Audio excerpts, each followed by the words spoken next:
ご視聴ありがとうございます。スカイリム面白死体研究会会長のめいめいひまりです。今夜も私が選んだとっておきの面白死体を紹介するわ。今回紹介する死体はコルナルスよ。彼はハームブシュタールに出現する死体で、マント魔法をまとったフロストバイトスパイダーの研究をしている魔術師よ。彼と出会ったことがある人でも、彼本人よりも彼が研究してた雲の方が印象に残ってると思うわ。だけど実は彼自身もかなり強力な魔術師よ。というわけで早速性能を見ていくわよ。始まるよー。コルナルスは雷撃魔法を得意とする魔術師よ。雷撃魔法を熟練者レベルのサンダーボルトまで使えるし、雷撃強化のパークも持ってるから、雷撃魔法で最高クラスのダメージを出せるわ。熟練者レベルの破壊魔法と属性強化のパークは上位の魔術師なら大体持ってるけど、雷撃魔法の使い手というだけで他の魔術師より優れているわ。雷撃魔法は無効化する敵がほとんどいないし、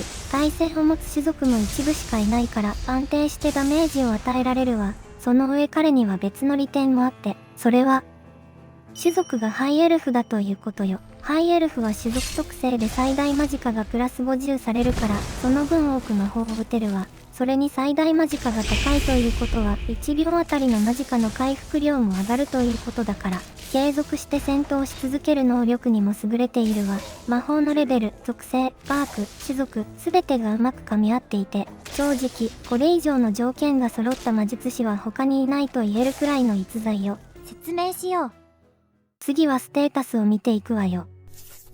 これがコルナルスのステータスよ。雷撃強化のランク2を取得してるから、威力 1.5 倍のサンダーボルトやチェーンライトニングで攻撃できるわ。種族がハイエルフで最大マジカが高いというのもさっき言った通りよ。体力が高いし、アイアンフレッシュ、魔術師の鎧、魔法耐性といった魔法やパークを取得してるから、魔術師としては耐久力も高い方よ。破壊魔法にマジカを使う関係上あまり積極的には使わないけど、一応回復魔法で自分を回復することもできるし、これといった欠点が見当たらない、非常に優秀な魔術師と言えるわ。死んでくれません？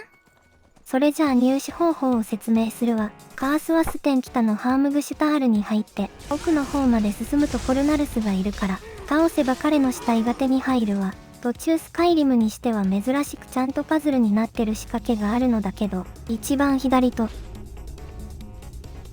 一番右のレバーを引けば先に進めるわ。彼のレベルはハームブシュタールに入った瞬間に決まるのだけど、最高ランクの彼を手に入れるには、プレイヤーのレベル29以上でハームブシュタールに入る必要があるわ。彼の死体は消えることがないから、保存アイテムは持たせなくて大丈夫よ。そんな装備で大丈夫か？彼の服はいくつかの候補からランダムで選ばれるのだけど、レベル34時点では、マジカ回復速度プラス 125% の補給のローブを着てる時が最も強くなるわ。もし目当てのローブを着てなかったら、防具をすべて剥ぎ取ってから蘇生して、大きめのロードを挟むと防具が復活するから、これを繰り返せばいずれ目当てのローブが生成されるわ。コルナルスの中身は以前紹介したハルディンと同じで、ハルディンはマジカが切れたら殴りかかってしまうから適当な弓矢を持たせる必要があったのだけど、コルナルスの場合はマジカが切れても殴りかかることなく次の魔法を打てるわ。種族による最大マジカとローブによるマジカ回復速度の差がこの行動の違いにつながってるわけね。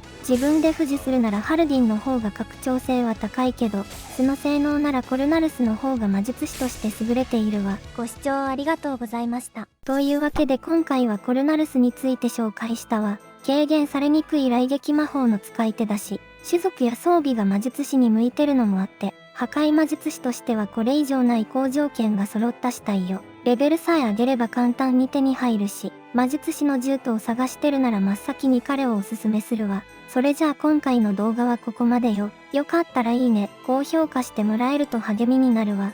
またね。